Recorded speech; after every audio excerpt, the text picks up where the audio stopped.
Muy buenas tardes a todos. Le doy la más cordial bienvenida a nuestro invitado Ignacio Cardona, desde allá desde Boston, Massachusetts. Muchas gracias, Asier, un placer. Me toca a mí el honor de presentar su trabajo, hacer la introducción de lo que después nos va a presentar. Para lo cual, bueno, como solemos acostumbrar, tengo escrito un texto que voy a leer. ¿De acuerdo?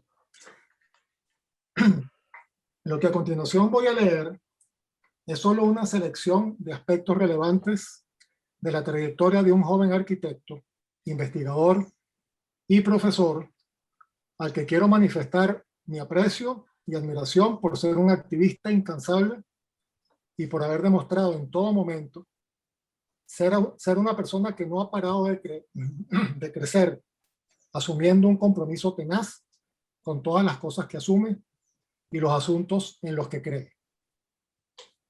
Aunque se graduó de arquitecto en 1998 en la Universidad Simón Bolívar, quizás sea bueno saber, como curiosidad, que el inquieto Ignacio Cardona, siendo estudiante y hasta 5 años después de egresar, fue director entre 1992 y 2003 del grupo de teatro Amarillo número 5, lo cual ya empieza a hablar de la diversidad de campos que empezaban a interesarle más allá de lo estrictamente disciplinar. En lo particular, empecé a tener noticias suyas cuando coincidimos desde septiembre de 1997 como colaboradores en Arquitectura Hoy, el semanario al que ya se refirió Alberto Sato el día que nos acompañó en este mismo espacio hace unos cuantos miércoles. Ignacio formaba parte junto a María Elena Kersi, Carolina Heredia, Carlos Javier Gómez, Mario Quirós, María Antonia Rodríguez y Víctor Zambrano, del grupo de jóvenes estudiantes que garantizaban la salida del semanario en momentos que sus fundadores, Juan Pedro Posani y el propio Alberto Sato, ya habían bajado un poco la guardia. Allí permanecí yo hasta enero de 1998. Ignacio siguió hasta octubre de 1999, mientras en el camino se sumaban, entre otros, César Méndez, Estefan Zil, Jaime Méndez y Juan Vicente Panti. Justo en el número 219, el 19 de septiembre de 1997, mientras yo publicaba el artículo número 38 de la columna En Clave, titulado Lecturas Vacacionales I2, Ignacio se estrenaba con La Esfera de Caracas, un acercamiento al inminente in-between del caraqueño, al que seguirían hasta 5 participaciones directas más, reseñas o artículos, realizados estos últimos siempre en tono crítico y agudo, como aquel que tituló Arquitectura Munchausen, de finales de 1998.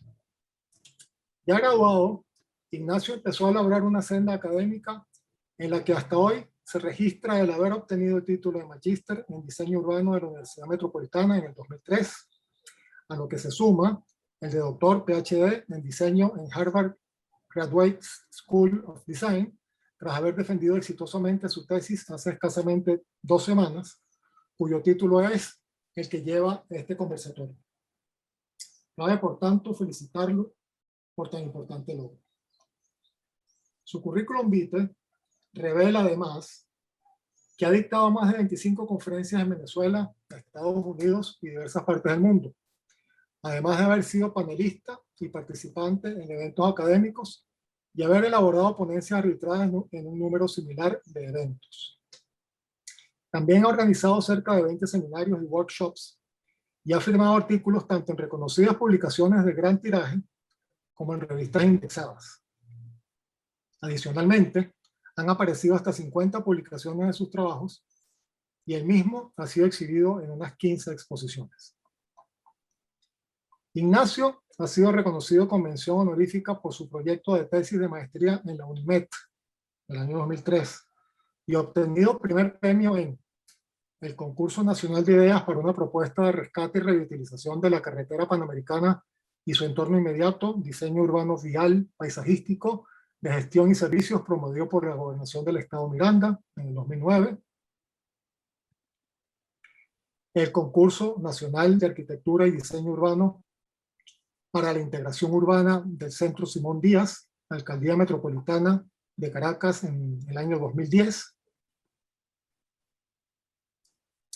El concurso de arquitectura y diseño urbano para el Parque Deportivo Mezuca, Alcaldía de Sucre, Caracas, 2011. La 11ª Bienal Nacional de Arquitectura de 2014, categoría Proyecto en Construcción por el Sport Park Mezuca, Petare. Y el premio a la mejor ponencia en la Conferencia de Futuros Sostenibles de la ONU Habitat, Nairobi, Kenia, en 2016. Obtuvo mención honorífica en el concurso internacional Desarrollo Urbano e Inclusión Social de la Corporación Andina de Fomento, CAF, para Caracas en 2012. Y junto a Francisco Paul, otro amigo de esta casa, en el concurso internacional para transformar la base aérea La Carlota en Parque Verde, Alcaldía Metropolitana, Caracas, 2012. También ha acompañado a sus estudiantes de pregrado participando en eventos internacionales, obteniendo destacados reconocimientos, y ganó en 2008 la beca de verano de la ciudad de Nueva York del Instituto del IPA, el Institute of Public Architecture. Profesor agregado desde 2002 a 2015 en la Universidad Simón Bolívar. Profesor invitado de posgrado de diseño urbano de la Universidad Metropolitana entre 2005 y 2015. Profesor auxiliar del Instituto de Tecnología Wentworth, en Boston, Estados Unidos, en 2018. Y asistente de profesor, instructor y docente investigador de 2017 a 2019 de la Harvard Graduate School of Design. Siempre colaborador y activo, hemos tenido el privilegio de contar en el Taller X con la participación de Ignacio como jurado invitado hasta 6 veces entre 2011 y 2013, lo cual habla por sí solo de la proximidad que aún se mantiene. También en 2017 le solicitamos dar una conferencia en la Maestría de Diseño Arquitectónico como parte de la asignatura Teoría de la Arquitectura 2 que tituló La ciudad a ras de suelo, rizomas, límites y fronteras, demostrando una vez más su amplitud de conocimientos y su generosidad a toda prueba. Resumidamente, Ignacio Cardona, quien está trabajando como consultor externo en temas urbanos de América Latina en el Banco Interamericano de Desarrollo, BID, y con la Comisión Económica para América Latina y el Caribe de CEPAL, centra sus estudios en metodologías creativas de investigación del diseño para integrar el tejido urbano fragmentado en las ciudades del sur global, con el fin de promover la equidad social, particularmente en áreas que a menudo se caracterizan por ser altamente conflictivas y violentas. Su trabajo pretende abordar cuestiones de informalidad urbana, fragmentación, conectividad y equidad social en entornos urbanos muy densos que, sin embargo, son muy maleables y tienen potencial para una intervención eficaz. En 2008 funda AREPA, Arquitectura, Ecología y Paisaje, un importante think tank venezolano que se ha convertido en un referente de los fenómenos urbanos en América Latina, desarrollando varios proyectos con la filosofía de articular los conocimientos técnicos del diseño con las necesidades sentidas de las comunidades. Como investigador preocupado por la complejidad de la desigualdad espacial y la urbanización autoproducida en el subcontinente, vistas desde un enfoque global y cultural, Ignacio decidió desarrollar su doctorado en estos temas, y es justamente teniendo como foco su línea de investigación que ha titulado Conversación del día de hoy, Oportunidades espaciales para barrios autoproducidos. La breve descripción que Ignacio nos ha facilitado para orientarnos en el desarrollo de lo que veremos esta tarde señala lo siguiente, y cito: en Caracas, la planificación urbana ha contribuido a perpetuar la desigualdad espacial, promoviendo entornos caracterizados por una reducción sostenida del acceso a oportunidades como el espacio público y otros equipamientos como escuelas o centros asistenciales de salud. Este fenómeno es especialmente evidente en los asentamientos autoproducidos, es decir, en los barrios. Desde una mirada histórica, esta investigación explora las causas de estas desigualdades y para hacerlo propone un índice para medir las oportunidades espaciales. Este instrumento se enmarca en el discurso del derecho a la ciudad, que establece que las ciudades son lugares que permiten o limitan las posibilidades del ciudadano de insertar sus capacidades a las dinámicas de intercambio existentes en el hecho urbano. Fin de la cita. Sin más preámbulos, los dejo en compañía de Ignacio Cardona, a quien volvemos a darle la más cordial bienvenida. Tras su exposición, le haremos varias preguntas para abrir el diálogo, que esperamos animen a los asistentes a participar a través del chat. Adelante, Ignacio, que esta es tu casa. Asier, muchísimas gracias por esa introducción. Es una alegría, iba a decir un honor, pero sobre todo una alegría para mí estar aquí. Yo siempre comento que algo que quizás no está dicho en ese texto, que es que mis grandes amigos de arquitectos en Venezuela son especialmente, por supuesto, en la Universidad Simón Bolívar y en el Taller X. De hecho, yo no sé si algunos de ustedes sabrán que por circunstancias que sería largo explicar, en algún momento estuve en conversaciones para mudarme de la Universidad Central a de la Universidad Simón Bolívar a la Universidad Central, y eso era, si eso se hubiese dado, hubiese sido especial en Taller X, y ahí fue donde comenzamos a conversar. Pero en todo caso, bueno, me voy a arriesgar a decirlo. Hay gente como Alfredo, José Caraballo, José Ignacio Bielma, Bela Kunkel, Stefan Gil, Fran Paul, por supuesto, mi gran amigo y profesor Andrés Makovsky, Ricardo Abella, tú mismo, Asier, Ángel. Al final hay muchísimos amigos con que he compartido espacios muy gratos con este taller. Así que de verdad me siento como en casa. Muchísimas gracias por tenerme aquí. Bueno, estuvimos conversando, Asier y yo, y me voy a permitir compartir pantalla, y llegamos a la conclusión que tratando de tener una conversación lo más larga posible, yo más que hacerles la presentación, lo que voy a decirles sobre qué se trata esta presentación es como una especie de tráiler rodando muy rápidamente por sus láminas. Esta es una presentación muy larga. Buena parte de ella fue lo que formó parte de mi defensa doctoral aquí en la Universidad de Harvard hace 3 semanas, como tú mismo lo dijiste, Asier. Y lo que me va a permitir es hacer un paneo muy rápido sobre algunos temas. En algunos casos ustedes se van a dar cuenta que son temas que para ustedes son, ¿cómo se llama? Consabidos, que digamos que no despiertan ninguna novedad, pero por supuesto que en un contexto internacional hay que explicarlo con algún detalle, porque no todo el mundo entiende las realidades de diferentes contextos, ¿no? Y después incluso en la conversación podríamos conversar un poco cómo se entiende la autoproducción o eso que internacionalmente han decidido llamar slums, y cómo ciertas narrativas han terminado por imponerse, siendo una realidad completamente distinta a la latinoamericana, incluso a la venezolana. En todo caso, sí, el trabajo se llamó Oportunidades Espaciales para Barrios Autoproducidos, o sea que esos dos conceptos están en debate durante toda la tesis que tuve la oportunidad de terminar.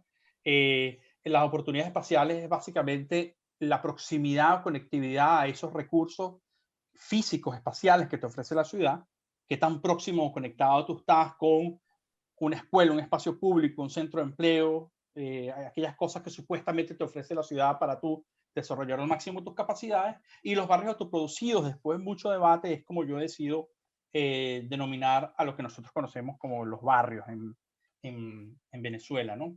No hace falta que me presente, pero básicamente yo esto es un trabajo que no tiene 5 años, un trabajo que empieza desde 2004, cuando empecé a trabajar estos temas en diferentes contextos, profesional, académico y a nivel de servicio comunitario.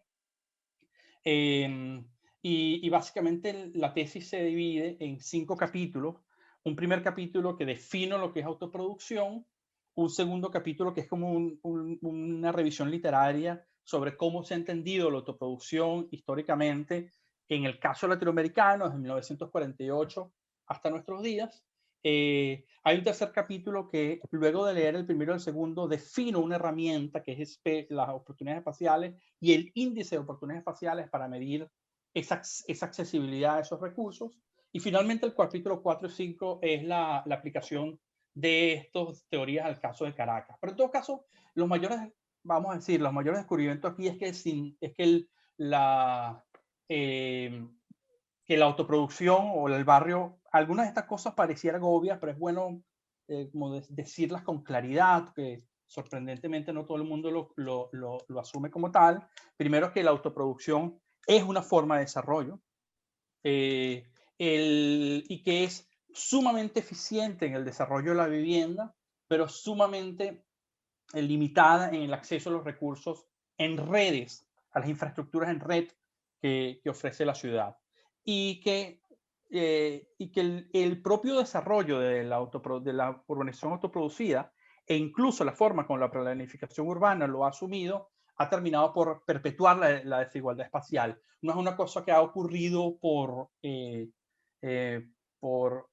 carambola, vamos, sino porque se ha desarrollado de esa manera y ha sido diseñado de esa manera desde los documentos de planificación.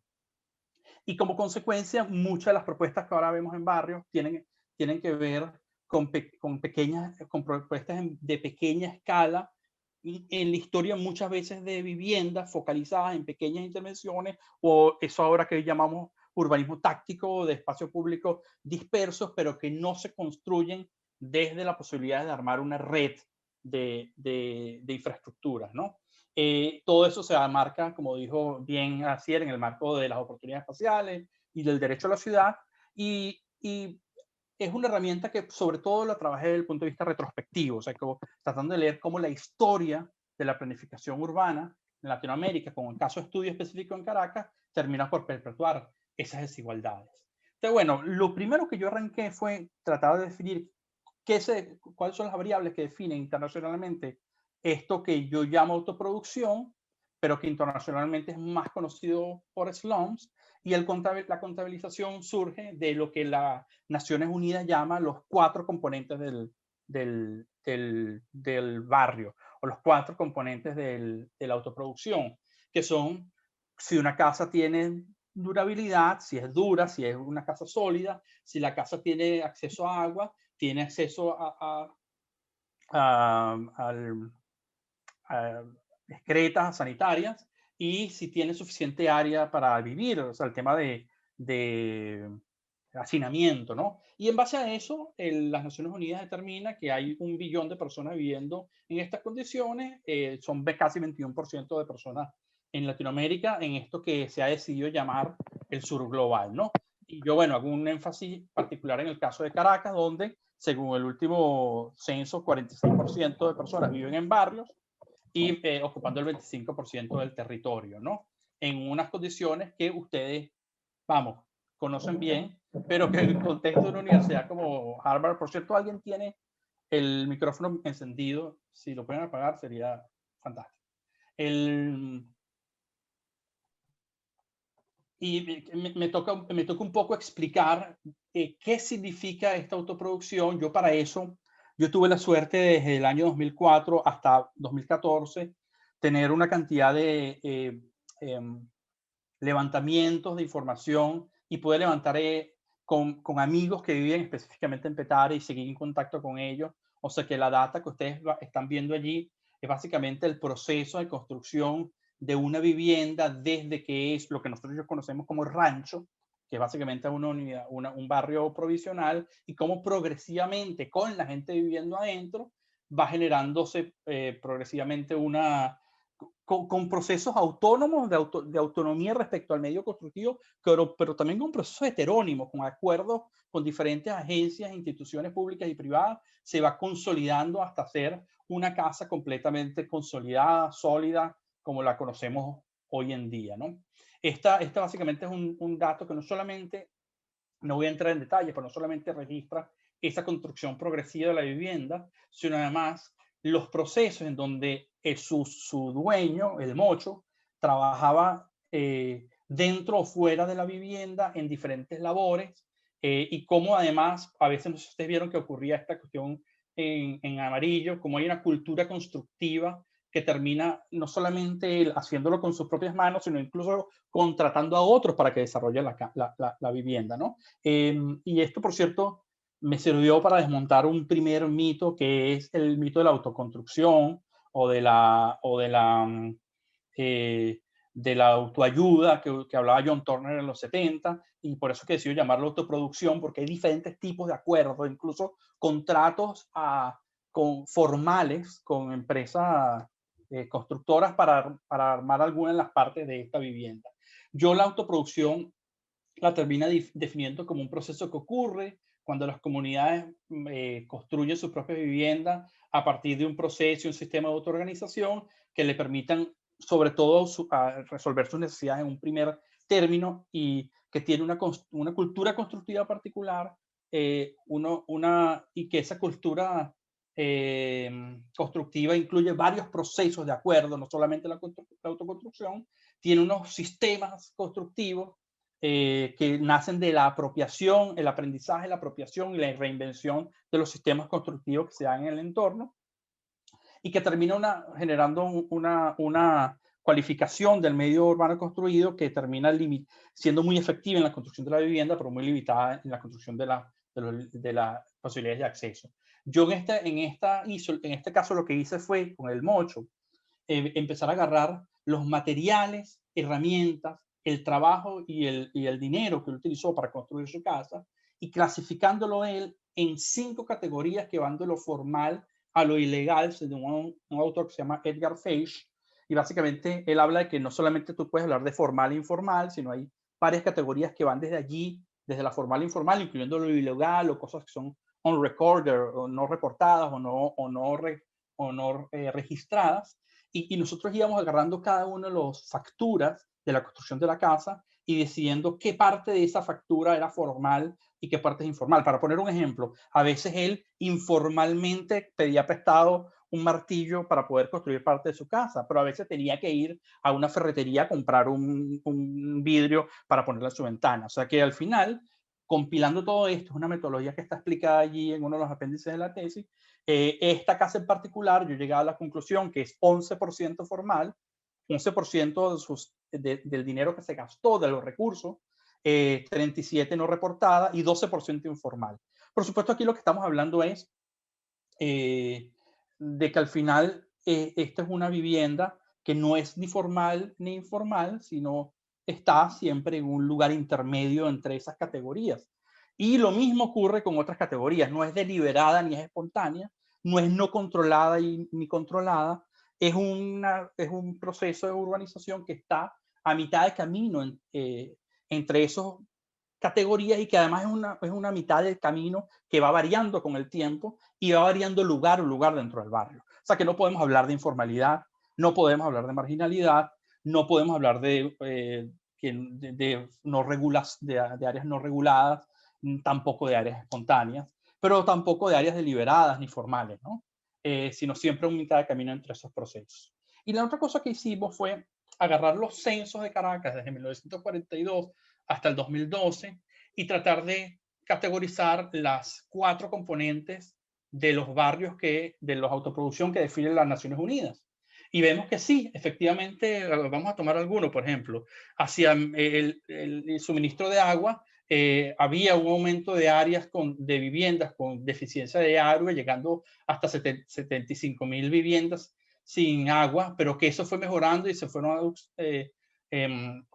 supliendo de agua progresivamente con procesos complejos de acuerdos entre las propias comunidades y diferentes agencias. Y hoy por hoy podemos decir que, por ejemplo, en Caracas, solamente el 4% de las viviendas podríamos decir que son ranchos o que no tienen agua, ¿no? Digamos que las 4 categorías, eso, que lo que internacionalmente se define como una casa autoproducida, no aplican, porque sin embargo, según los registros del censo y sobre todo de las unidades de planificación física, la autoproducción ha seguido creciendo. Entonces hay un dato que está faltando. Digamos, el dato de cómo funciona la vivienda no nos está sirviendo para categorizar a los barrios, porque las viviendas son cada vez mejor mientras sus sistemas de conectividad son peores, ¿no? Y aquí básicamente lo que hacía era explicar que este sistema, esto me lo tomo de la gente del centro ciudad de la gente, estas categorías, y cómo progresivamente las viviendas van mejorando progresivamente, ¿no? Y luego hay una serie de definiciones utilizando conceptos de Manuel de Sola Morales sobre cómo se construye la barraca, o de Joan Busquets sobre cómo se construye lo que él llama ciudad informal, para explicar que básicamente es una vivienda que ustedes lo conocen, pero no es tan fácil decirlo internacionalmente, que nace de la acumulación de B, que son buildings, que son unidades de vivienda, que luego se van parcelando y que luego llega a la urbanización, ¿no? Y luego hay un subcapítulo donde defino qué son sistemas de infraestructura, de acuerdo, vamos, algunos autores, básicamente la calle, la movilidad, agua, los utilities como agua y los espacios públicos y vivienda, y luego cómo a partir del cómo sistema de infraestructura, se relacionan con la familia, termina generando lo que ya creo que es tercera vez que digo ahora, unos contextos que son muy buenos en términos de construcción de la vivienda, pero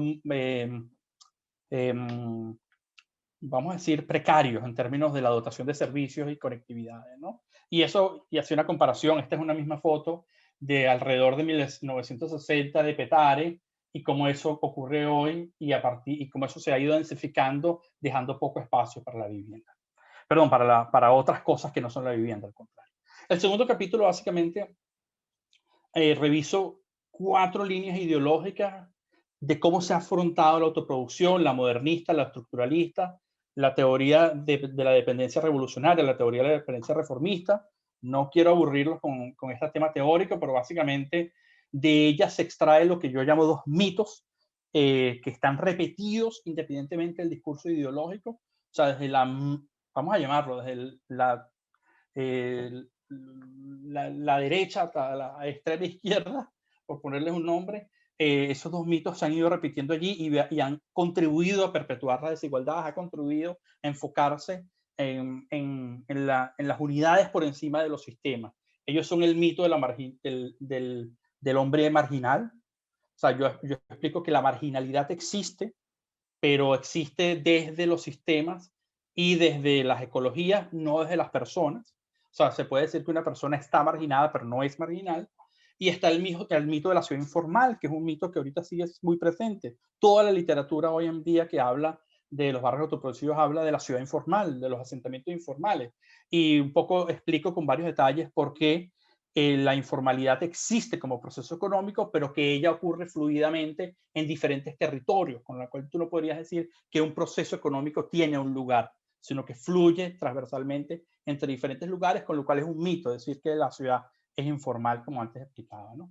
Luego empiezo a decir, bueno, si lo que está faltando es la conexión, las relaciones entre cosas, porque todas las variables para medir la autoproducción están referidas a las unidades y no a los sistemas, hace falta entender cómo se maneja esto en cuanto, qué variable, cómo logramos dar con una variable que funcione a nivel de sistemas, y es donde yo empiezo a construir este índice que llamo índice de oportunidades espaciales, y que nace de comprender este índice que es el famoso Gini. El Gini es un índice de 0 a 1 que mide desigualdad, 0 más desigual, 1 lo más próximo a la igualdad, pero que tiene un problema para nosotros los planificadores arquitectos, que es que básicamente es un índice que te permite espacializar temas no espaciales.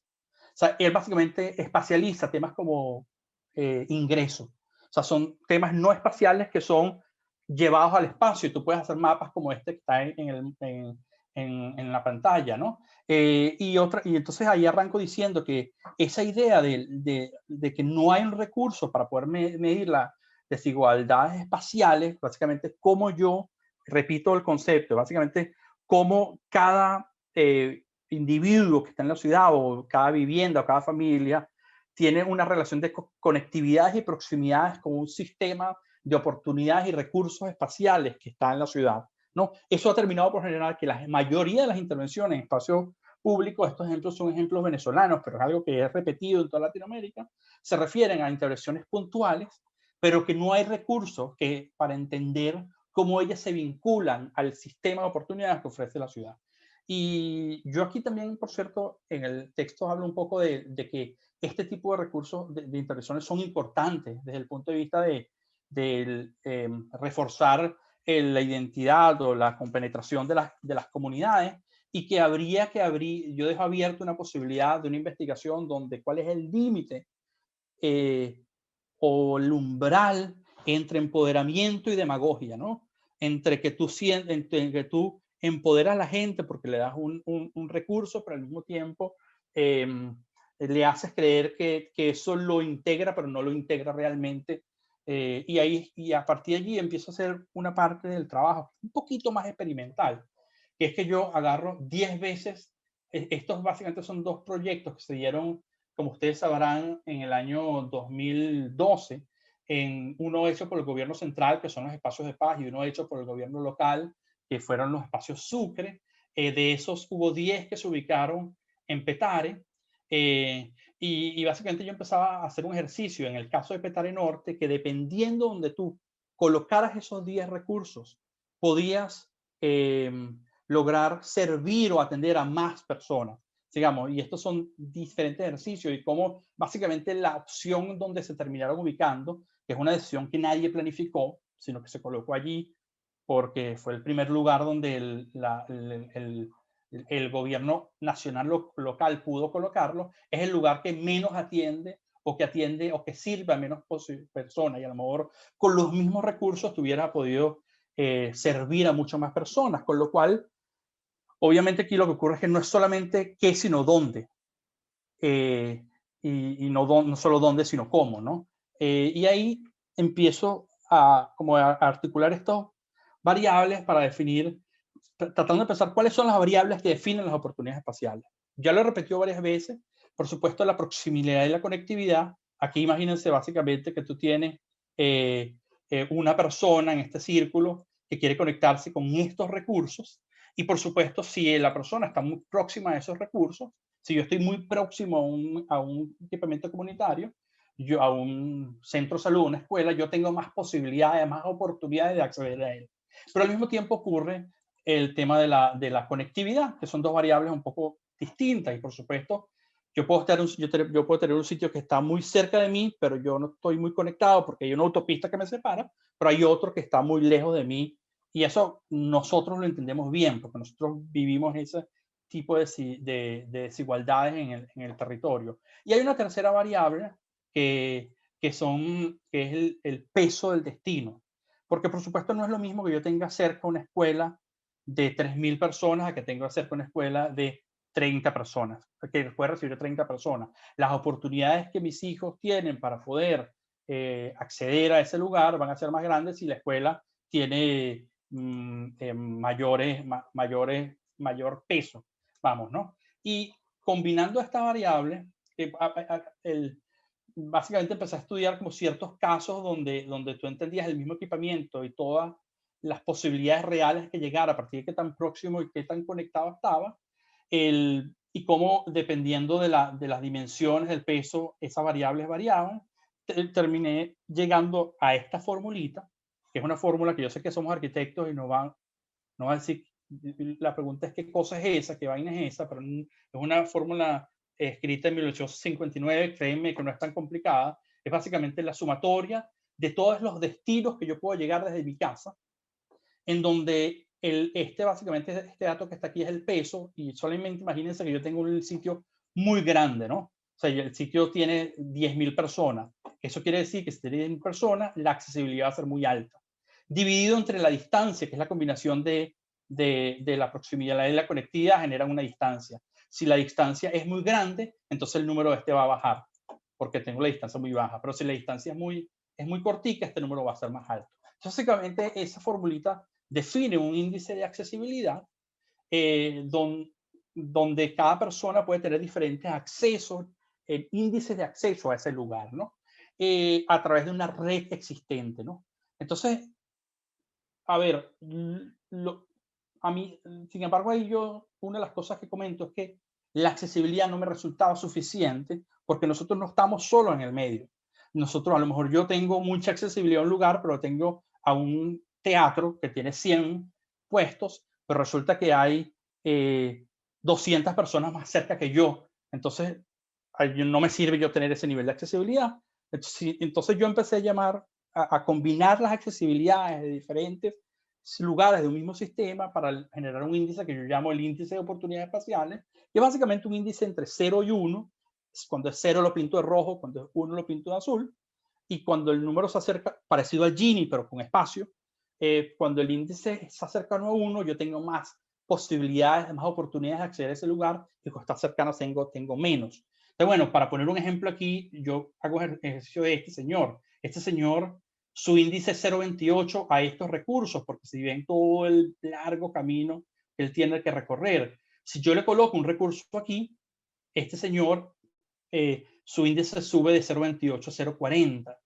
Pero si yo, por ejemplo, generara una conexión aquí, a esto que tiene más peso, el índice sube a 0,96. ¿No? Entonces, básicamente es como una herramienta que también puede ser herramienta prospectiva, que es como una herramienta de diseño donde tú puedes leer un modelo, que yo lo llamo el modelo de oportunidades espaciales, y cómo tú estratégicamente colocas recursos y conexiones para maximizar las oportunidades que la gente tiene para acceder a estos lugares. Y básicamente esta es la fórmula del índice de oportunidades espaciales, básicamente es la combinación de la accesibilidad en relación a todo el sistema, ¿no? Entonces, bueno, luego de esto, que es como la definición del índice, diseñamos una metodología que tiene como dos partes, una cuantitativa, que es el cálculo de los índices de oportunidades espaciales, que lo calculamos para la ciudad de Caracas en su historia, y luego, como nos interesaba saber no solamente qué había ocurrido, sino por qué había ocurrido, hicimos un análisis cualitativo de algunos reportes de planificación en Caracas, especialmente desde 1928, la creación del Banco Obrero, hasta nuestros días. El solapamiento de esos dos, del índice cualitativo, del índice de oportunidades espaciales, cuantitativo, perdón, y el análisis cualitativo de las reportes de planificación, daba la causa de la perpetuación de las desigualdades espaciales, ¿no? Y bueno, aquí lo que van a ver es básicamente la aplicación de esa metodología al caso caraqueño. Este mapa es básicamente clasificado por tipologías de vivienda. Para poder hacer el análisis compartido, clasificamos entre autoproducido, público y privado, single, simple y multifamiliar. Y luego aplicamos el índice a la ciudad de Caracas. Eso es un índice además que, vamos, es un modelo donde tú puedes preguntarle a cada vivienda aquí cuál es tu número. O sea, yo puedo agarrar cualquier vivienda y decirle cuál es tu número. Yo le decir, bueno, yo soy 0,78. O sea, que yo tengo 0,78 oportunidades espaciales. Oportunidades de llegar, de acceder a los recursos que te ofrece la ciudad. En este caso utilizamos como destino las fuentes de empleo. Pudiera estudiarse en muchos casos, ¿no? Y luego hicimos lo mismo para la historia de Caracas. Básicamente, estos dos gráficos muestran cómo las oportunidades espaciales se ha perpetuado la desigualdad. Estos dos que están aquí en rojo y en morado y naranja son el de los barrios autoproducidos. Por cierto, aquí hay un datico que decidí analizar adicionalmente, que es que entre los que nos han interesado estudiar los barrios, siempre hay como una fantasía, un exalzamiento del valor rizomático del barrio y cómo la gente construyendo sus propias escaleras y veredas ha ido conectándose con la ciudad. Entonces hicimos el ejercicio con y sin escaleras. Entonces con escaleras es la morada y sin escaleras es la naranja. O sea que la verdad es que en términos de que una persona que vive en Carpintero pueda llegar a un centro de salud, las escaleras aportan muy poco. Básicamente no ha habido más remedio que construirlo, pero aporta muy poco en términos de accesibilidad, de poder acceder a esas oportunidades, ¿no? Si después a alguien le interesa, podemos hablar de algún detalle de estos mapas, ¿no? Este es otro que a mí me pareció interesante como de laminar, esta en rojo es la población de Venezuela y esto es cómo han crecido los barrios y cómo han crecido los otros. O sea que el crecimiento exponencial de Venezuela ha sido el crecimiento básicamente de los barrios, ¿no?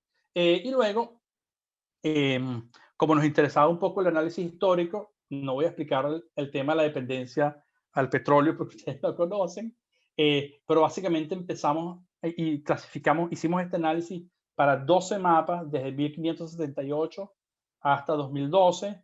Si alguien quiere ver eso con detalle, pero bueno, en el texto vamos explicando ciertos momentos que ocurrieron en la historia que fueron determinando esas desigualdades. Por ejemplo, el tercer censo nacional de la nación de Andueza Palacio en 1891 es el primer momento donde se contabilizan los barrios, pero ya hay señales de que antes ocurrían.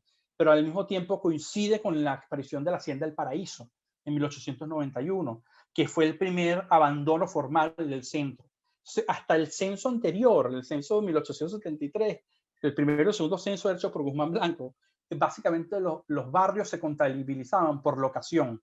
Los pobres vivían en los sitios alejados. En el momento en donde la gente, en donde el desarrollo inmobiliario decidió mudarse fuera del centro, cambiaron el conteo y ya no se contaban por locación, sino por sistema constructivo. Recuerden que anteriormente todo era construido de la misma manera. O sea, la casa, en el fondo, en este momento también ocurre que hay un cambio en el sistema constructivo. Mientras antes el sistema era muy parecido al de un rancho de una persona pobre o al de una casa de una persona que vivía en el centro de la ciudad, el momento donde aparece la quinta en el paraíso, el sistema constructivo también se moderniza. Entonces, básicamente, lo que esto demuestra es que siempre los censos lo que han hecho contabilizar a los ranchos como la contabilización del otro que por supuesto es el pobre, y como eso merece un conteo distinto y por lo tanto una forma distinta de planificación, ¿no? Bueno, voy a pasar muy rápido aquí, hay muchos detalles sobre esto, cómo desde las haciendas terminó localizándose el lugar donde se ubicarían los barrios autoproducidos y cómo eso termina generando esto que varios autores llamamos urban patchwork o colcha de retazos. Mi amigo Roberto Puchetti habló de eso en su tesis de maestría, por ejemplo, y cómo constantemente los proyectos de planificación, desde el plan Rotival del 39 hasta el plan de Biolic del 51, lo que hizo fue consolidar eso. Y aquí hay un dato que para mí fue muy bonito entender, que es que todos estos planes básicamente ignoraban la presencia de los barrios con la fe de que el gobierno central todopoderoso y con la lógica rentista del petróleo iba a encargarse de, vamos a decir, de eliminar este problema, ¿no? Con una diferencia que ocurre a partir del 51, de varios momentos donde hay un proceso más bien de comprensión de lo que es los barrios, que ahorita voy a explicar más adelante, y que finalmente es un proceso donde terminan ocupando a los barrios en lugares con menos accesibilidad, no solamente por ubicación, sino también por infraestructura. Finalmente, como me interesaba entender como la zonificación básicamente ignoraba los barrios consistentemente, y puedo entrar en eso en detalle si después quieren verlo, y dejaba como que pasaba el testigo al gobierno central. Entonces decidí, bueno, tengo que revisar los planes del gobierno central, y lo que hicimos fue agarrar 38 planes de planificación desde 1928, que es cuando se crea el Banco Obrero, hasta nuestros días, y los clasificamos desde tres perspectivas de planificación: la erradicación, la habilitación y, la consolidación y la habilitación. Por supuesto, hay unas cosas bonitas en este análisis, que es que así hay una especie de línea ascendente que progresivamente, mientras pasan los años, se va yendo desde la erradicación hasta la habilitación. Sin embargo, hay momentos muy bonitos, como por ejemplo este reporte en el 51, que habla de lo mismo que Josefina Baldó habla en el 2012, pero en el 51, y nadie lo escuchó. O, por ejemplo, algo que para nosotros no es sorpresa, pero para los amigos ñángaras de Harvard sí fue, que es que los planes de Gran Misión Vivienda de Venezuela tienen en su contenido lógicas muy similares a la de la batalla contra el rancho. Entonces aparecen como unos momentos donde se rompe esa lógica continua que realmente no es tal, ¿no? Y bueno, haga una comparación entre estos y otros procesos latinoamericanos que permiten definir estas 3 estrategias de planificación, y hago algunos estudios detallados de cómo las oportunidades espaciales generadas por estos planes fueron perpetuando la desigualdad, donde cada vez, o sea, en todos los casos, tanto en el caso del 23 de enero en los años 50, como en el caso de la Gran Misión Vivienda Venezuela en el Valle, cuando se operaba, cuando se incluían las unidades de vivienda, bajaban los índices de oportunidades espaciales, bajaban las posibilidades que tenía la persona de acceder a los recursos que tenía la ciudad, y eso ocurre consistentemente, no voy a entrar en detalle, en muchos planes desde que estuvimos estudiando históricamente, desde diferentes estrategias de planificación, ¿no? Y básicamente ese estudio en detalle, básicamente lo que concluye es una estrechez en la mirada de los proyectos de planificación dedicada a las unidades de diseño, muchas veces vivienda, pero otras veces espacio público, y que no se entienden cómo ellas funcionan como sistema, y que hacía falta empezar a entender otras variables que entiendan más allá del punto, es como ese punto de recursos se vincula entre sí. Y eso, por cierto, voy a echar para atrás un segundo porque hay un documento que es muy importante, que es este documento, que es la revista de fomento del 47, donde Biolic dice cuántas casas son necesarias, ¿no? La gran pregunta es cuántas casas son necesarias para resolver el problema de la vivienda. Y hoy decimos cuánto espacio público es necesario, cuántas escuelas son necesarias, cualquier cosa son necesarias. Y yo eso lo llamo the how many trap, la trampa del cuántas. Y la trampa de la contabilización por encima de definir cómo ellas se vinculan entre sí, ¿no? Por cierto, a mí esto también me sirvió, y esto lo tengo que decir porque ustedes conocen de esto, que fue muy difícil encontrar estos reportes de planificación. En algunos casos están en las bibliotecas de investigadores, en la biblioteca de Teolinda Bolívar, en la biblioteca de Beatriz Mesa, en la biblioteca de Juan José Martín Frechilla. Hay documentos fundamentales que son difíciles de hacer públicos, y esto es casi un llamado a nosotros, cómo hacer que no sea tan difícil hacer una investigación, porque la información básicamente está, ahora mismo están escaneadas en mi computadora y ninguno de ustedes puede leerlo. Y otro de los efectos secundarios de esto es darme cuenta de la poca posibilidad de registro que a veces tenemos, ¿no? A veces, lo voy a decir con toda honestidad, me era más fácil llamar por teléfono al investigador que conseguir el recurso en las instituciones o las bibliotecas o los sitios de resguardo en Venezuela, ¿no? Bueno, hay otros detalles que me voy a saltar para no aburrirlos. Voy a cerrar hoy con un texto, con un fragmento de un poema de Igor Barreto, que es con el que empiezo la tesis, que dice: no es tan importante darle el nombre a las estrellas como el espacio que entre ellas hay. ¿Cómo llegar a la anhelada casa si el nombre de la calle no sabemos? Es básicamente un llamado a empezar a entender no tanto las cosas que ponemos, sino nombrar las cosas, el espacio o los sistemas que entre ellas hay. Y ese es el llamado de Igor Barreto, y quizás es como la conclusión más importante del trabajo. Voy a dejarlo por ahora aquí, espero no haberlos abrumado porque sé que es un poco largo, pero a la vez fue un poco superficial todo lo que les pude contar. Si alguno está más interesado en detalle, lo conversamos, incluso les podré compartir la investigación si a alguno les interesa. Voy a parar por ahora aquí para abrir una sesión de discusión. Asier.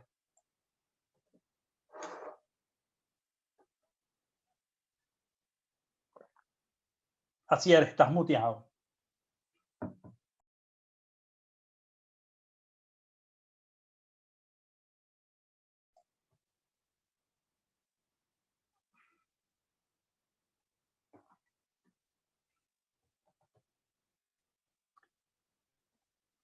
Creo que no.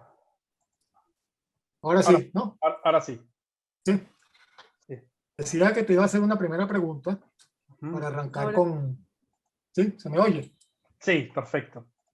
Ok. Para empezar con el diálogo, porque yo creo que eso es de lo que se trata, ¿no?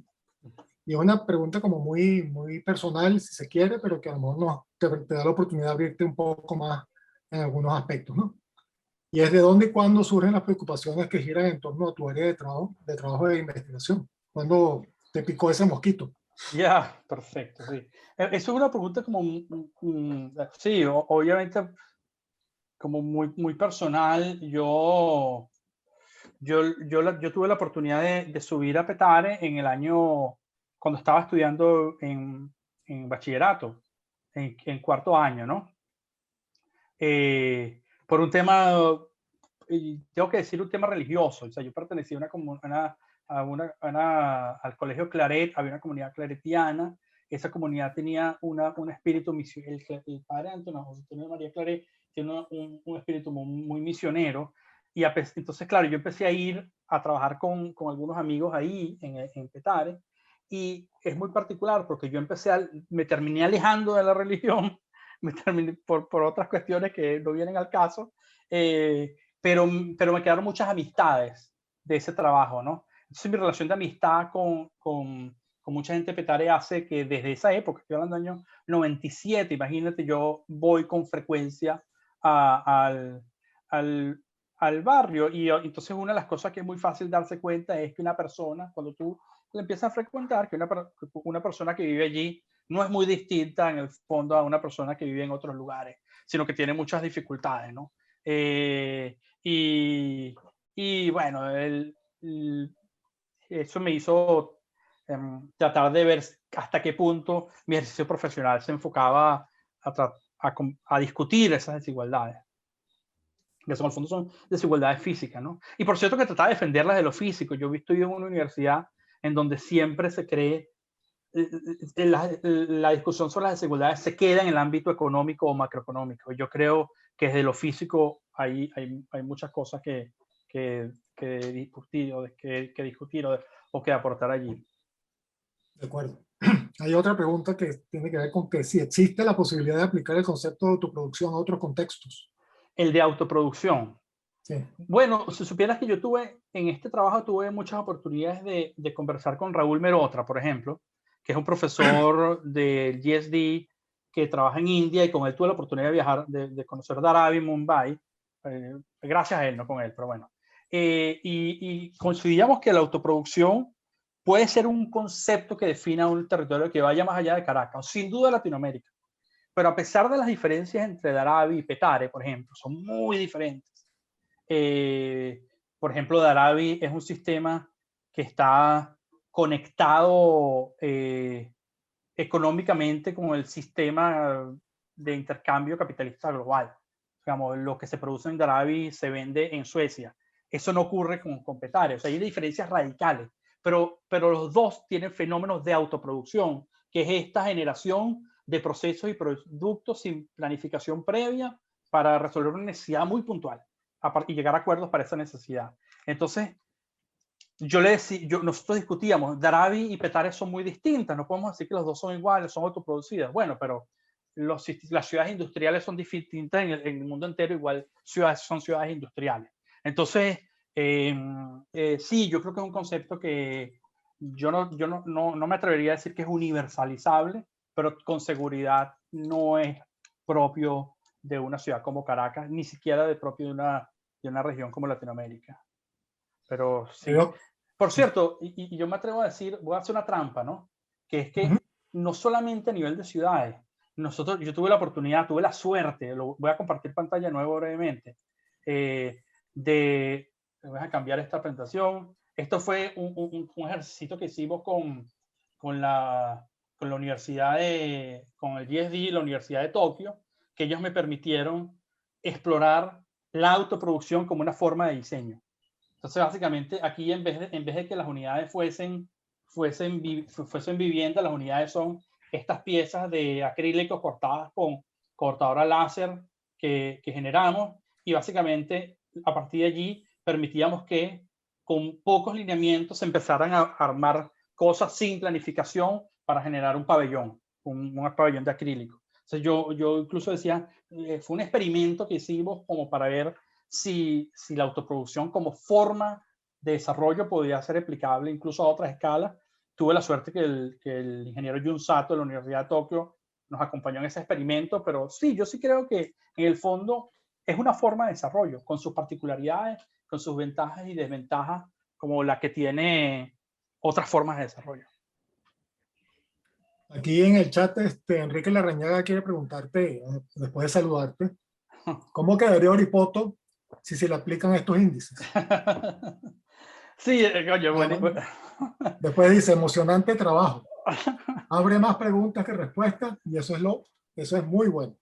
Gracias, Enrique. No, sí, por supuesto. Yo en un momento, Oripoto quedaría muy mal, por supuesto. Sin embargo, por ejemplo, Eduard Soja, él habla de que no es lo mismo que a ti te toque una desigualdad a que no tengas más remedio. Él no lo dice con esas palabras, pero más o menos. Digamos, la persona que decide, yo viví en La Bollera muchos años. En La Bollera tenía muy pocas oportunidades de acceder a muchos lugares. Y eso que La Bollera no es el peor de todo. Peor sería Oripoto. Pero yo decidí vivir en La Bollera. Lo que ocurre muchas veces, y eso tú lo sabes mejor que yo, Enrique, que es que una persona que vive en La Dolorita no escogió vivir allí. Entonces, ahí hay un grado más de desigualdad, que es la que explica Eduard Sojo. Sin embargo, por cierto, nosotros medimos las desigualdades espaciales, clasificándolas, y aún totalizando las desigualdades, las oportunidades espaciales, perdón, de todo lo que es el suburbio, lo que llamamos el suburbio del sureste, aún así ellos tienen más acceso que los barrios, y estando los barrios céntricos. O sea, eso me permitía a mí como demostrar que no es solamente un problema de locación. Los que trabajamos en tema de barrios, sabemos que hay como un mantra que se ha vuelto casi que obsesivo, que es location, location, location. Si tú vas al Banco Mundial, te dicen location, location, location, como que esa ubicación fuese lo único. Pues no, en un sitio como Petare está muy centrado, pero es tan intrincado poder llegar de un lugar a otro que terminan teniendo mucho menos oportunidades espaciales en suma que alguien que está peor ubicado, pero mejor conectado. Entonces, por eso yo empezaba a hablar de esa dinámica de proximidad y conectividad como dinámica, digamos, en conjunto, y cómo ellas dos definen el concepto. Otro amigo tuyo, Alfredo Caraballo, está por ahí. Dice, Ignacio, fantástica investigación. Mucho de lo que hablas. Mucho de lo que hablar. Un tema del que no hablaste, seguramente daría para otra charla, es la propiedad de la tierra y su influencia en la producción de la ciudad, la noción de ciudadanía, la informalidad, etc. Si brevemente puedes añadir algo, sería interesante. Sí, yo no lo hablé hoy, en el texto hablo un poco del tema de la informalidad. Alfredo, y eso, confieso que dejo un capítulo abierto para que se pueda desarrollar con mayor intensidad, pero de los 4 componentes del SLUM que define las Naciones Unidas, hay un quinto, que es land tenure, o sea, la tenencia de la tierra, ¿no? Pero hay mucha investigación que explica que la tenencia de la tierra como tal no influye en el crecimiento y consolidación de los barrios, porque es lo que Cass llama arreglos espontáneos de tenencia. Entonces, hay unos acuerdos naturales de tenencia, unos acuerdos sociales de tenencia de la tierra que hace que una persona se sienta propietario sin tener un título, ¿no? Y esa es una de las razones por la que, y eso también lo explico en el capítulo 2, como toda la lógica de Hernando de Soto, de que la pobreza sale a partir de la titularización, ha resultado un fracaso en muchos países, porque no es solamente eso. O sea, tú puedes tener tenencia en la tierra, pero si tu vivienda no está bien ubicada, a lo mejor nunca vas a tener un buen crédito o si es bien servido. Entonces, la tenencia es importante, siempre, pero siempre y cuando se comprenda que hay unos acuerdos de espontáneos que terminan generando lógicas de propiedad. Esa es una arista de la respuesta. Hay otra arista que quizás es al que más tú te refieres, Alfredo, que es eso lo explico cuando hablo de la historia de Caracas, que es que sin duda la razón de ser de la ocupación, y eso es algo que se repite en muchas ciudades, la razón de ser de los sectores autoproducidos es que el desarrollo del Valle de Caracas, de la colonia, fue el desarrollo de la privatización. O sea, las haciendas se conformaron nuevos desarrollos y había una relación hacienda-conuco que se rompe con los nuevos desarrollos y al final quedan desposeídos las clases desfavorecidas, entonces tienen que ubicarse en sectores al margen de la ciudad y hay toda una lógica vinculada a la tenencia de la tierra que genera, que produce eso como causa, sin duda, sin duda. Francisco Paul, ¿te suena? ¿Te suena Francisco Paul? Me suena, me suena. ¿Cuál es tu opinión sobre algunos programas del pasado reciente? Cameva y los programas de habilitación física de barrio. Para cuando nosotros analizamos la tercera categoría, que en inglés yo la llamo upgrading, en español lo llaman habilitación, pero ellos mismos, Josefina Baldó lo llama upgrading, por cierto, cuando yo lo hablo en inglés. Básicamente hay un quiebre importante, que por cierto es un quiebre que en caso venezolano arranca en 1974 con un decreto en el gobierno de Carlos Andrés Pérez de pensar a trabajar los barrios. O sea, que no es un tema nuevo. O sea, primero no es un tema nuevo, es un tema que venimos arrastrando de muchos años y el informe de los gobernadores que lo hablaba en 1951 habla de eso también. La gran ventaja que yo veo ahí es que prevalece los sistemas por encima de las unidades. Sin embargo, y eso es una conversación que yo he tenido con Josefina, que he tenido la suerte de conversar con ella, Josefina Baldó, ellos utilizan como referencia un libro y una investigación hecho por el arquitecto Horacio Caminos y Reinhard Gothard en MIT en 1874, que se llama Urbanization Primer, que básicamente habla que la manera de resolver el problema de los barrios, vamos a llamarlo así, es a través de la imposición de un nuevo layout, de un nuevo trazado urbano, un nuevo trazado de calle. O sea, que la calle es el elemento fundamental para urbanizar. Y eso se lo crea, cuando lo crea Horacio Caminos, lo crea porque estaba todo ese plan de Site and Services del Banco Mundial, que es que tú empezabas con la calle y después dejabas que la gente construyera por sí sola. Eso se entiende desde esa lógica que es más como consolidación, pero cuando tú vas a colocarle ese trazado estructural de calle a un barrio que ya existe, la cantidad de demoliciones que tienes que hacer es brutal. Especialmente cuando hay terrenos en pendiente, ¿no? Por lo que implica ese trazado con las dificultades de las pendientes. Y bueno, como ustedes saben, muchos barrios, no solo en Venezuela, en muchos lugares de Latinoamérica, están en sectores en pendiente por las condiciones como se desarrolló, como crecieron las ciudades al borde de las costas, cercanas a las costas. O sea, lo que quiero decir con esto es que yo aplaudo la importancia que se le da en los proyectos Cameva a los sistemas, pero creo que hace falta que empecemos a pensar otras maneras de habilitar que vaya más allá de la calle tradicional, para ver si logramos entrar más en consonancia con la lógica de la autoproducción y no implique unos costos sociales tan grandes. Creo que estoy hablando muy largo, discúlpenme si la respuesta es muy larga. No hay problema. Aquí hay una pregunta de Daniel Dao. Entiendo que es un estudiante del taller X, creo. No, Daniel Dao es un compañero de doctorado de México. Pues dice profe, viendo entonces la autoproducción como una situación vital de la mayoría de las sociedades en el mundo, ¿existen maneras de educar esa autoproducción con estructuras básicas para permitir que en un futuro y la tecnología adecuada poder dotar de servicios y mejorar la calidad de vida de esos slums? Sí. De hecho, yo creo que ya hay una línea que ya asoma por allí como histórica. No es nada nuevo, ¿sabes? Estamos hablando de Abraken en Holanda, en los Países Bajos, pero luego esa es más o menos la mirada de John Turner desde el Perú en 1970, fue la mirada desde donde nació Previ, más o menos por allí apunta la lógica Aravena, por allí apunta el libro de David Gouvernet de Nuevos Desarrollos, que es básicamente empezar a pensar en un híbrido en donde alguna infraestructura sea dada desde producción y dejes espacios para la autoproducción.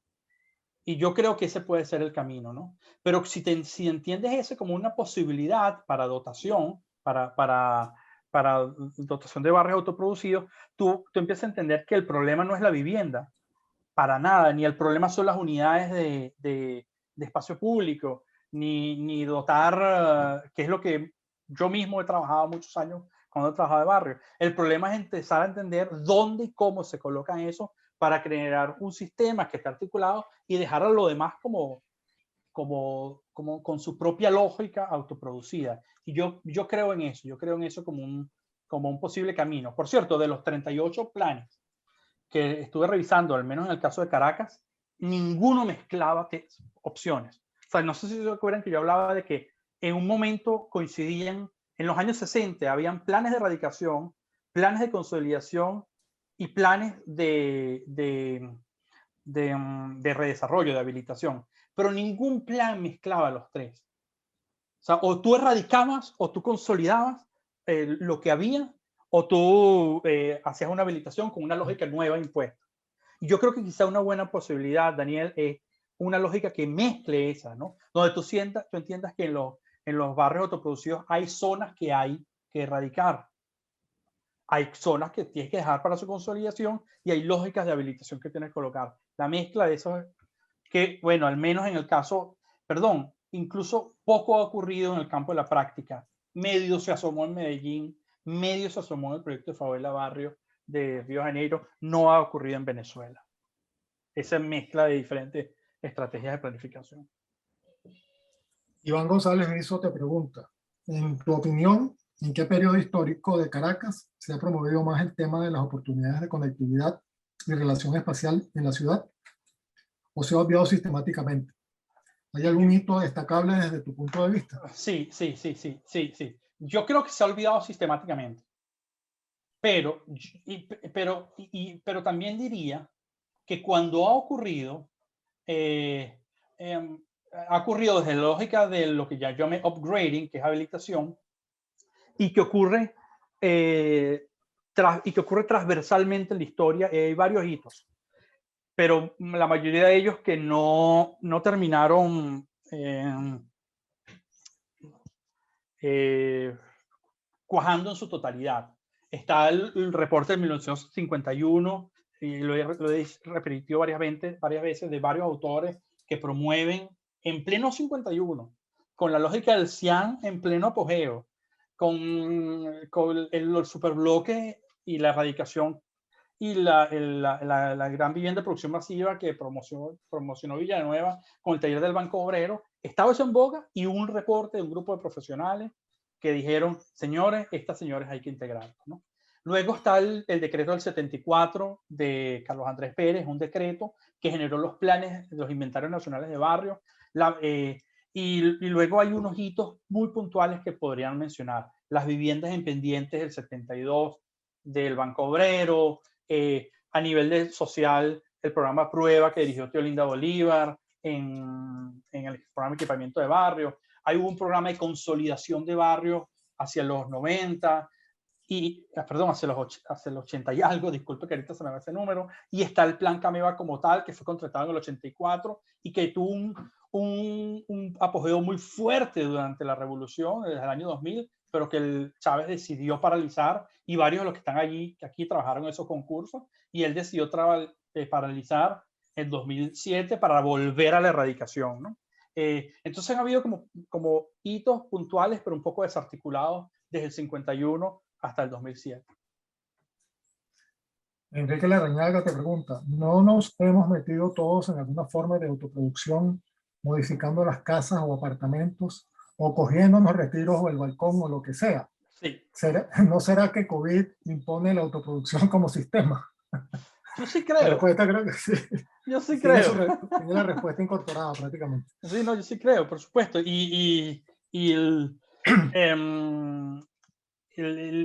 que creo es que hay que un poco dejar ni demonizar ni romantizar esto como forma de desarrollo.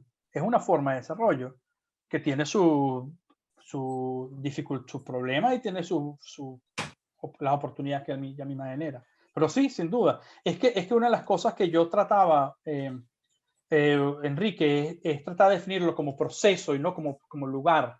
Porque un poco para tratar de evitar caer en la trampa del que yo creo que se ha caído con la informalidad, de creer que la informalidad ocurre en un lugar y no ocurre transversalmente. ¿Conoces a Luis Lafrata? Para no decir que es estudiante de una. ¿Sí? No, ¿De no, no, curso? no lo conozco, pero adelante. Ok, aquí dice, excelente, profesor Ignacio. Quisiera saber qué opinión tiene del trabajo de Alejandro Aravena, también en cuanto a atender la demanda excesiva del crecimiento poblacional, Sí, por cierto, que no es la simple dotación de vivienda, sino dejar cierta infraestructura y dejar espacio a las personas para la producción. Sería espectacular ese camino combinado con el índice de oportunidades espaciales. sí, por cierto, leí que Daniel Dao no es mi amigo del doctorado, es un Ya estudiante estás tuyo. leyendo. Okay, Así, bueno, se me salió ahí un pop-up. Mira, yo voy a ser sincero con esta pregunta. Yo no creo que, o sea, bueno, primero, el trabajo de Aravena no es novedoso. Es un trabajo muy efectivo a nivel arquitectónico. Yo creo que es como muy ingenioso que el dejar ese espacio para la autoproducción al final, pero en el fondo estás dotando de algo que la gente, en mi opinión, la gente sabe hacer. Yo tuve la oportunidad de recorrer, de visitar el desarrollo de Iquique, el más emblemático de Ravenna en Chile, y en el sí. fondo tú tomas la foto de la casa y tiene esta imagen muy atractiva que se vende, pero los áreas alrededor, los espacios públicos, los sistemas de conectividad son muy, vamos a decir, inexistentes, por no usar adjetivos, ¿no?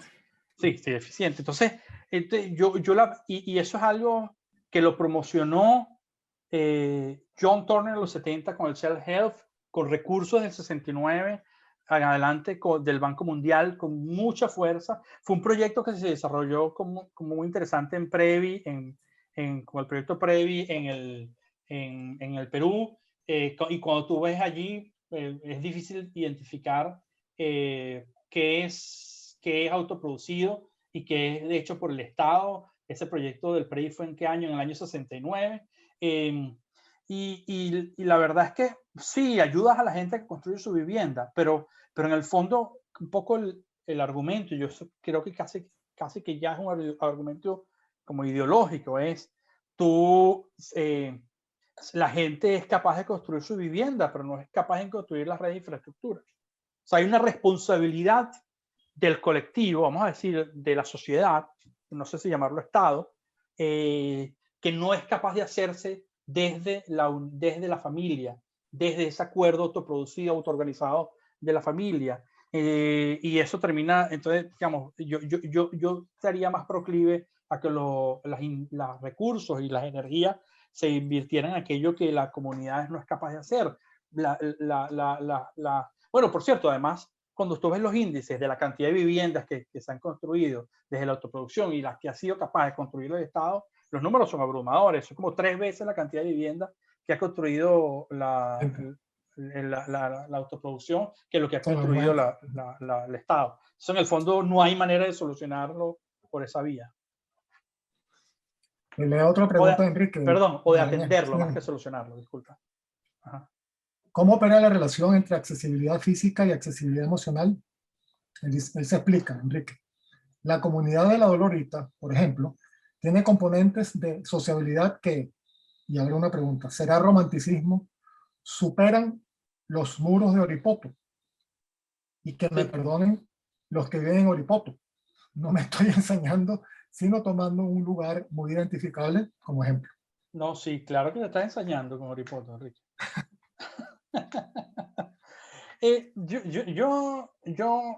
Honestamente, Enrique, hablando, esto se abre el campo. Yo en mi trabajo de investigación sentí que había, o sea, a ver, mi pregunta inicial tenía que ver con conectar necesidades técnicas con necesidades sentidas. Era un proyecto más vinculado a lo sociológico, pero me di cuenta que no había, o yo no encontraba, o no encontré una herramienta para poder medir las desigualdades espaciales y me fui por allí.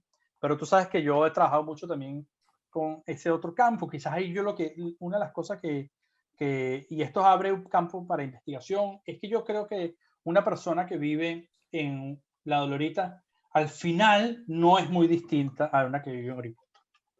sea, y hay algunos mitos ahí incluso que se han formado alrededor de los barrios con que yo, esta también, por cierto, tuve la oportunidad de discutir con Teolinda, a quien quiero mucho, Teolinda Bolívar, ustedes saben quién es y cómo ella trabajaba este tema.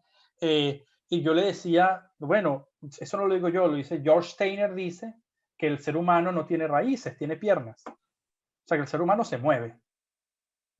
Entonces, que una persona hoy tiene ganas de vivir en un lugar y por acciones se mueve, eso tiene sus duelos, es problemático, sí. Y en ese sentido, la gente que vive en los barrios no es tan distinta. O sea, también la gente es capaz de moverse. Entonces, eso por poner unos tantos ejemplos, de unos tantos mitos que hay con respecto al tema de los barrios, esas romantizaciones que hay con los barrios, que es que hay unos lazos sociales que no se pueden romper. Bueno, también se rompen, también se mueven. Y la diáspora ocurrió con ese estrato social también. Y yo creo que ahí hay una posibilidad de pensar los barrios autoproducidos más allá de pensar que todo se resuelve desde adentro, sino cómo eso se arma con sistemas, con otros lugares de la ciudad, que puede abrirnos la posibilidad de desarrollo o de diseño, incluso de planificación, si pensamos que no estamos hablando de una gente especial, sino de una gente que ha desarrollado su vivienda de una manera muy eficiente y porque tiene un problema de conectividad. O sea, si no tratamos de pensar, de caracterizarlo como nosotros lo vemos, sino tratar de entender que igual, bueno, son ciudadanos y ya. Francisco, Paul te pregunta en la misma onda de la última pregunta de Enrique. ¿No sería conveniente que el índice pueda matizarse en función de la calidad del espacio de conexión? Fíjate, no es lo mismo una pasarela peatonal y sus escaleras que suben y bajan que una plaza con rampas conectando sobre la autopista. Tienes toda la Al razón. igual que no es lo mismo, Perdón. etcétera. Bueno, tú ya me imagino que sabes Sí, por dónde va. sí, disculpa que te interrumpí, o sea, disculpa. No, tienes toda la razón. De hecho, en la fórmula hay una cosa que hoy no dije porque era como muy largo, que es a la distancia yo le pongo coeficiente de belleza. O sea, distancia elevado a la potencia de la belleza. O sea, que una distancia es más, puede incluso ser percibida más corta cuando es más bella. Y hay una posibilidad que yo creo que ofrece la herramienta que yo no le pude trabajar, que es que el índice de destino, hoy hablé nada más del dato cuantitativo. O sea, digamos, un sitio es más atractivo para una comunidad si es grande, sin duda. Pero eso no es tan obvio. Hay variables cualitativas que influyen en ese índice. Por ejemplo, si la comunidad es una comunidad musulmana y lo que tengo allí es una iglesia, por poner algo muy obvio, el índice probablemente, que es el que está en el numerador, se volvía cero, con lo cual la accesibilidad que esa comunidad tiene a ese centro de oración es cero, porque no significa para nada. Y eso no es cuantitativo, es básicamente el significado que ese lugar tiene para esa comunidad. Uno podría imaginarse, y es algo que yo quisiera hacer más adelante, en que tú pudieras empezar a mezclar datos cualitativos en ese índice. Por ejemplo, que pudieras conversar o hacer talleres de consulta participativa o pudieras hacer grupos focales y empezar a consultar cuáles las necesidades particulares de una comunidad o sus intereses y asignar ese valor al índice a partir de transformar en valor numérico esas variables cualitativas, que hay métodos para hacerlo, como ustedes saben. Entonces, que tú dijeras, coño, por ejemplo, si tienen una comunidad que hay voy a decir cualquier cosa la más obvia, un talento especial para la carpintería, tú coloques eso como variable y puedas entender cómo proyectas desde el punto de vista de poder introducir variables cualitativas, ¿no? Incluso con cualificaciones del espacio. Pero sí, tiene razón. No es lo mismo tener una pasarela que un buen espacio público. Y todavía este índice está en un lugar como primigenio de evaluación, donde esas variables no pudieron hacerse. Además, no las pude hacer, honestamente, por las debilidades que tiene cualquier doctorado. Los que son doctores aquí saben lo que es que uno está muy solo. O sea, estas empiezan a ser variables que requieren de la interacción, de la multidisciplinaridad que uno no tiene en un trabajo de investigación de este tipo. Vamos con la penúltima. Yo me voy a reservar la última para que cierres con eso que te voy a preguntar. Voy a leer lo que dice Alfredo de nuevo. Es interesante la comparación con Mumbai. Estuve allá hace unos años con el Van Allen Institute y si por un lado se pueden reconocer coincidencias, me pareció más interesantes las diferencias. De una fundamental, la mencionaste el paso, que es la generación de actividades económicas dentro del propio barrio.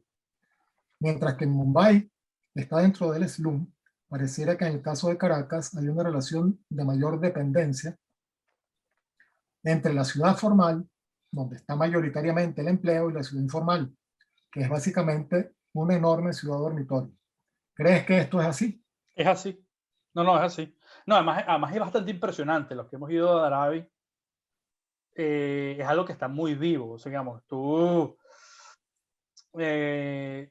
por ejemplo, yo estuve trabajando con un grupo que recogía materiales de reciclaje de la propia ciudad, lo transformaba en piezas en tiritas de plástico que luego eran empaquetadas, que iban llevadas a un lugar en Suecia, no miento, y luego eran transformadas en esas caraoticas con que envuelven, que les ponen adentro los electrodomésticos o a los televisores para que no se dañen, y esas caraoticas luego iban llevadas a China, donde eran distribuidos los electrodomésticos que volvían a Mumbai, porque, o a otros lugares del mundo. Entonces hay toda una lógica de intercambio económico global en donde la producción del propio barrio está completamente vinculada, con lo cual es menos informal todavía. O sea, me gusta el comentario de Alfredo, excepto por la diferencia de la formal e informal, porque está formalmente vinculado al sistema economista, perdón, de la economía capitalista mundial.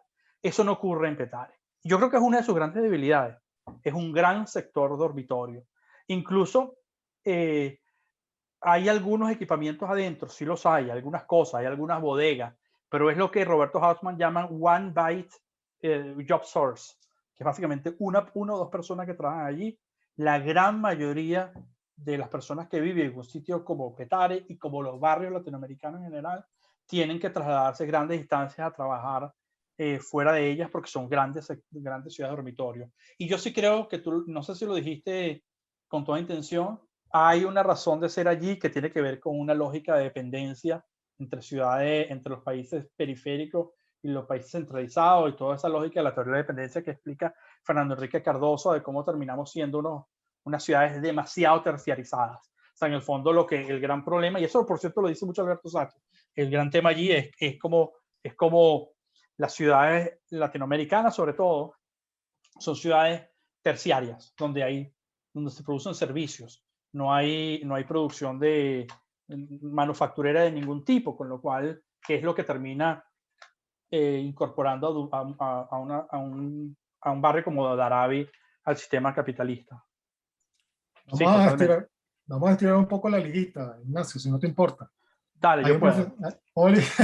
Oliver Belisario, que es profesor del taller, dice: hola Ignacio, encantado con la presentación sobre el futuro del crecimiento territorial de los barrios autoproducidos. ¿Qué piensas sobre el trabajo de David Guberner, soportes informales? Vi que entre tus últimas imágenes tenías algunas de sus investigaciones. ¿Podría profundizar en eso, etcétera? Sí, yo en el trabajo de David, bueno, David, como ustedes saben, yo le tengo mucho aprecio, fue profesor mío. Yo creo que David, el trabajo de David confunde mucho los términos. O sea, teóricamente es muy confuso. O sea, él llama a una cosa formal que es informal. Digamos, yo solo he comentado a él, no estoy diciendo nada que no le pudiera decir. Yo creo que teóricamente es un poco confuso, enredado, ¿no? Incluso confunde los términos, ¿no? Pero él tiene un muy buen olfato, una muy buena intuición y ha recorrido muchos barrios a nivel mundial. Y yo creo que la estrategia que él plantea puede ser una buena estrategia como desarrollo, que es básicamente lo que hablábamos hace rato, que es que tú te permitieras generar algunas infraestructuras que le den proximidades y conectividades a los barrios y dotación, y dejar y dejar el resto libre para la autoproducción. Y eso así tal cual lo desarrolla solamente para barrios nuevos, no para barrios existentes, a la escala del paisaje. O sea, como te digo, en mi opinión, el trabajo de David es teóricamente muy confuso, pero que si esas cosas se afinan y las pasas de largo, la propuesta metodológica, que otra vez lo bonito que tiene es que no es un trabajo nuevo. Él se monta sobre la lógica de Graham Chain, de Recombinant Urbanism, que básicamente plantea eso, como que tú no tienes que diseñarlo todo, sino decidir qué es relevante, un poco desde la planificación estratégica, y él lo traslada al barrio autoproducido.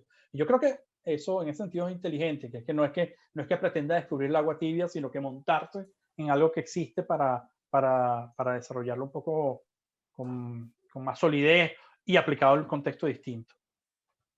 Sí, yo creo en la mirada proyectual que él propone, la verdad. Ángela Capazo, ahora sí estamos con la penúltima. ¿A qué te referías cuando en el momento que hablabas de la romantización del aspecto rizomático del barrio, decías que es casi lo mismo con escalera o sin escalera? Es lo mismo, es lo mismo. Bueno, por lo menos los datos, digamos. Ella dice, ¿te refieres a sin pendiente o a qué te refieres? No, me refiero a que si tú, eso fue un ejercicio absolutamente teórico que hicimos, obviamente. Es imposible imaginarse a un, ¿cómo se llama? A un barrio sin sus escaleras, ¿no? O sea, no es que estoy diciendo que haya que tumbar las escaleras, ni mucho menos. Pero una persona que vive, está Víctor Páez, que vive el 19 de abril, él, después de la contabilización, él tiene 0.14 oportunidades de llegar a su sitio de trabajo más cercano. Con las escaleras va a tener 0.143. O sea, la escalera en el fondo, eso es a lo que me refiero, digamos, el fondo, la manera intrincada en donde se terminó construyendo, porque fue construido sin plan, sin conectividad, termina haciendo que puedas conectarte, pero de una manera muy intrincada y que no termina realmente, disculpen que repita la palabra, conectando cosas, ¿no? No puedes vivir sin ella, no tienes más remedio, pero no es una conexión que te permite llegar con claridad.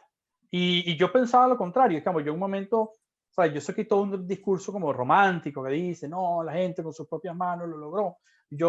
Así como yo creo que la urbanización autoproducida es una forma de desarrollo, y yo creo que hay que trabajar con ella, también yo creo que hay que empezar a reconocer que tiene sus debilidades serias, y que hay que tratar de empezar a entender que no es solamente promoverla, es tratar de entender, de solaparla con otras lógicas,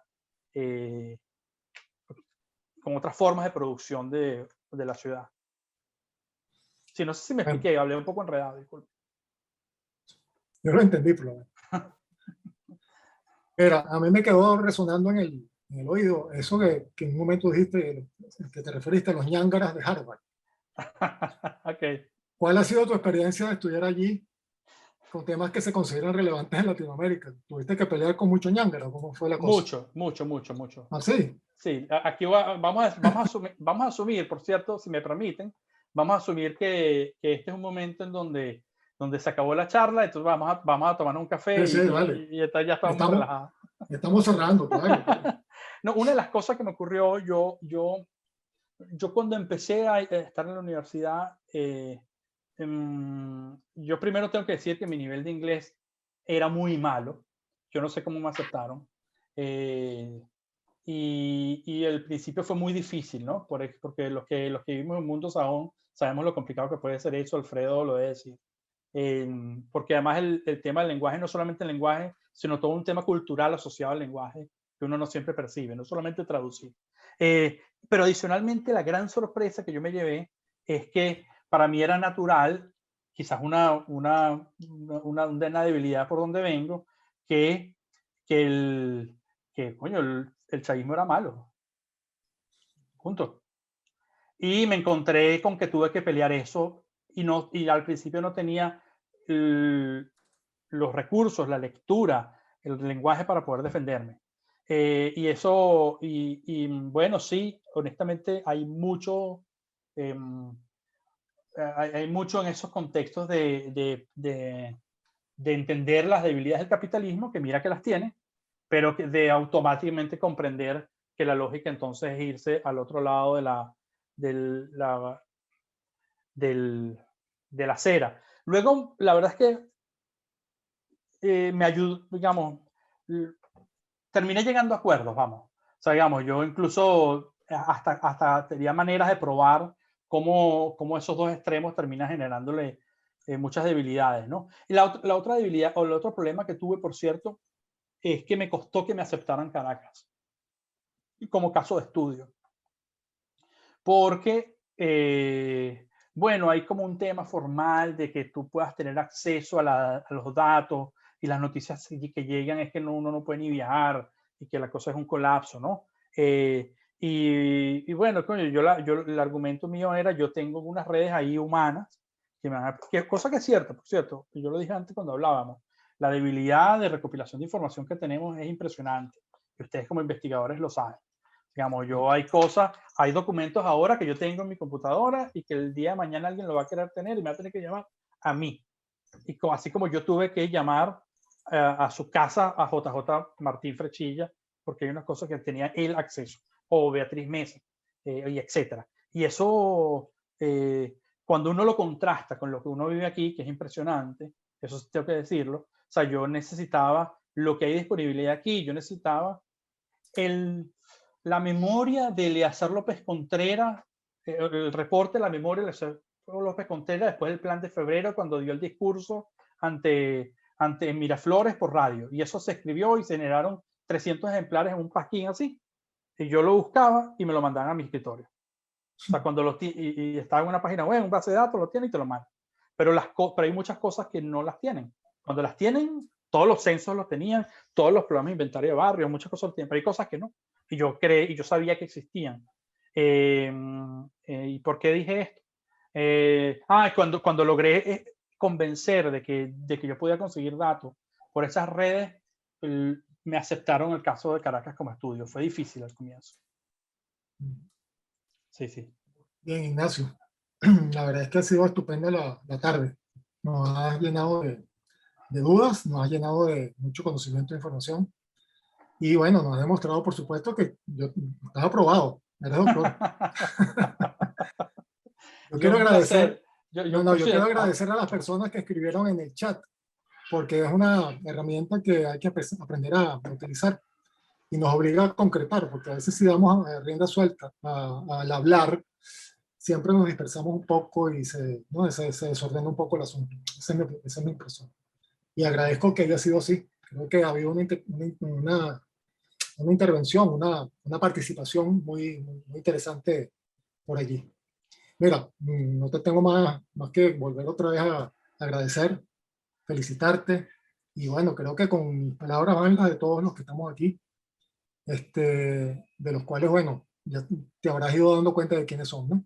Muchos Sí. amigos tuyos, muchos conocidos, muchas gente que te aprecian. Y gente a la que admiro, la verdad. O sea, yo tengo mucha admiración por Andrés, por Iván, por Enrique, por Fran, por Alfredo. Yo admiro mucho lo que han trabajado, siempre ha sido una referencia y tener la oportunidad de conversarles un poco lo que he ido trabajando es para mí un lujo. De verdad les doy las gracias. Y digo esto porque fueron los que más intervinieron hoy, los que tengo enfrente. Pero en general todo. Muchas gracias, de verdad. Me toca a mí invitar para el próximo miércoles amarillo, que va a ser dentro de 15 días, que creo que va a organizar o va a coordinar Ángela Capazo, y la invitada será Ana La Sala, tengo entendido, ¿no? Entonces, bueno, ya está abierta la puerta para ese día. Te haremos llegar el link, Ignacio, si estás interesado en participar. Seguro que estaré. Buenísimo. Chévere. Un gran abrazo. Vale.